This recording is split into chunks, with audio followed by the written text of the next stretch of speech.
Joel, do you remember what it was like to get started as Doc's Facility Solutions? For those who can't see, Joel just slapped himself. Here, let me help you with that. I wish I could forget some of it.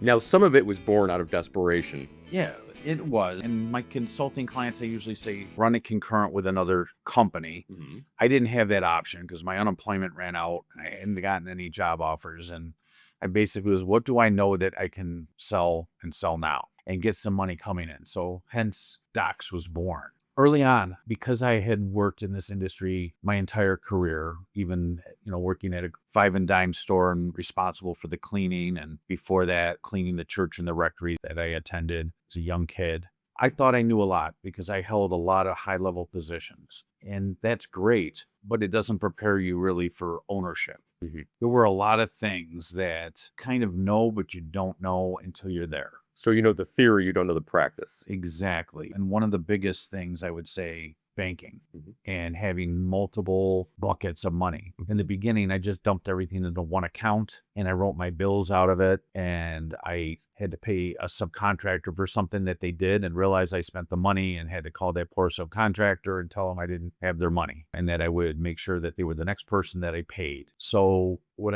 I've done now is that whenever I get a deposit in, I make sure that money goes into the sales tax, because the government, whether it's the state government or the federal government, you don't pay your taxes, they come a knocking very quick. They have no sense of humor. They have no sense of humor and they want their money. And I understand that. So I subdivided into several different buckets of money. So go listen to that podcast on banking. One of the other big things was insurance. And it's funny because I'll be on Facebook or I'll be on LinkedIn.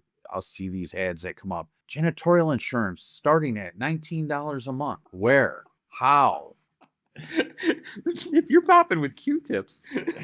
So that's kind of a misnomer. Maybe when you first start out as a solopreneur, your insurance is rather low. But once you start becoming a real company, your insurance is never going to be that low because it's based on your total sales and on your payroll. So they look at how much money you pay out in payroll, including subcontractors, as well as they look at the total sales of the company, and they do whatever they do and they come up with what your fee is.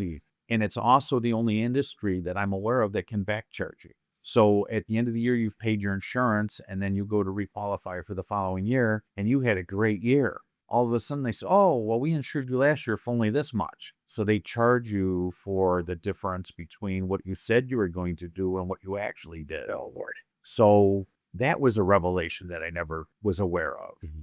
Another one was workers' comp. When I hired my first employee, oh my goodness. I thought you just called up and you got insurance. No, you have to forecast how much you're going to pay, how long, there's all of that. And I had a contract that was waiting to be signed because I actually needed an employee outside of myself to do the work because it was too big of a job for one person. So the amount of time to get in, to be qualified, and then having to go through the state fund, which was beautiful to do through the state of New York, where you're a high-risk company because we have a lot of injuries in this industry. So I was paying double digits for every $100. So if I paid somebody $100, I was paying more than $10 on that $100 just to the state of New York to insure me in case that person got hurt. And for those who don't know, we just had an episode drop on how to price things out and do the full weighted burden of an employee. Right. For those who have not yet had employees or have few employees,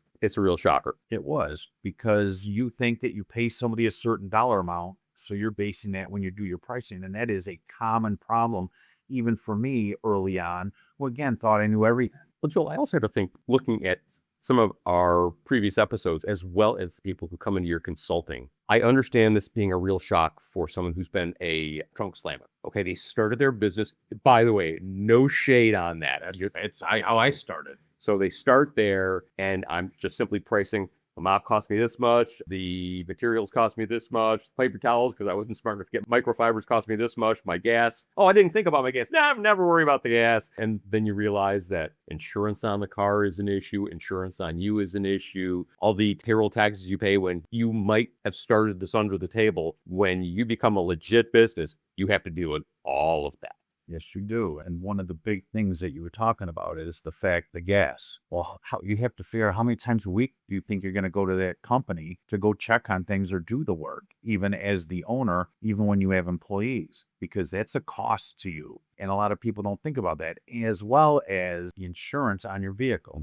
Now, you as an individual, John Doe, I own my own car and I write off the mileage and I run that through the company, but I pay the insurance. But when you become a legitimate company and you buy your first vehicle through the company, the insurance you pay as John Doe is nowhere near, because when you are in the cleaning company, again, it's a high risk industry. Most of the people that drive a car have a low credit rating. Your credit rating affects your insurance rates, and you're in an industry that has a lot of car accidents. So you are going to pay way more for auto insurance on a monthly basis than you would if you were an individual. And that's a cost of doing business. So there are all these wow moments when you start a company that I never even considered when I first started, and a lot were like, "Oh, I made that mistake. Well, better not make that mistake on the next quote." But it happens. And we talked several episodes about price match. A lot of people make that mistake. Someone else is a little lower than me and you want me, so let me match the price. Their cost structures aren't the same as you, right? Do you have an office? Are you working out of your house? Are you able to write some of that off on taxes? Are you not able to write it off on taxes? There's all those questions that you need to talk to your CPA about. If you have a bookkeeper or a bookkeeping firm that helps reconcile your books once a month, they might be able to answer some of those types of questions, but it affects every part of your business. And if you don't get the pricing right, you literally price yourself out of doing business. And most companies go out of business not because they don't have work, it's because they haven't priced it right. And some of the hardest working people I know are in the trades. And for those that I've met along with you and with your consulting clients, I don't know anyone who works harder than those folks who are in the janitorial industry. And just to go along with that, you and I both know a gentleman in tree removal. Yes. By the way, the folks love it when he comes by, love watching him get the work done, love watching his crew get the work done, and they're very thankful for when they go. The janitor doesn't get that.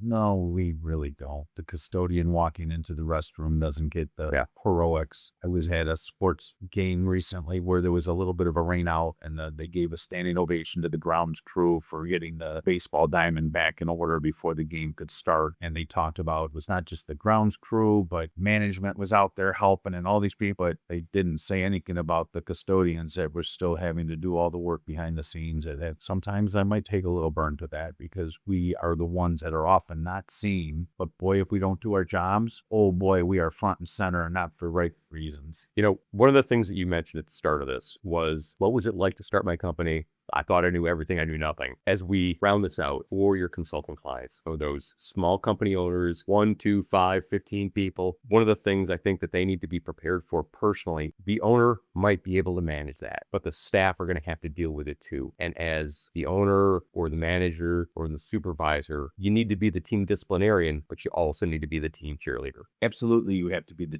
team cheerleader, because it's such a negative industry that you have to celebrate the moments that they do something right and thank them every day for coming in, because the fact that they came in today is one less thing that you, the owner, has to do. Yeah, great point. So, dear listener, as the owner, maybe as a shift supervisor, when you find yourself getting overly frustrated, it's probably time for a call to Joel. There are numerous packages on the website. I strongly recommend you check out the links below. Joel has counseled so many owners through these challenges, and you might just think you're in the middle of no way out. Joel can help you think your way through this and get you to a place that you can get your head straight and you can get your team on track and get the work done. Joel, thank you. You're welcome.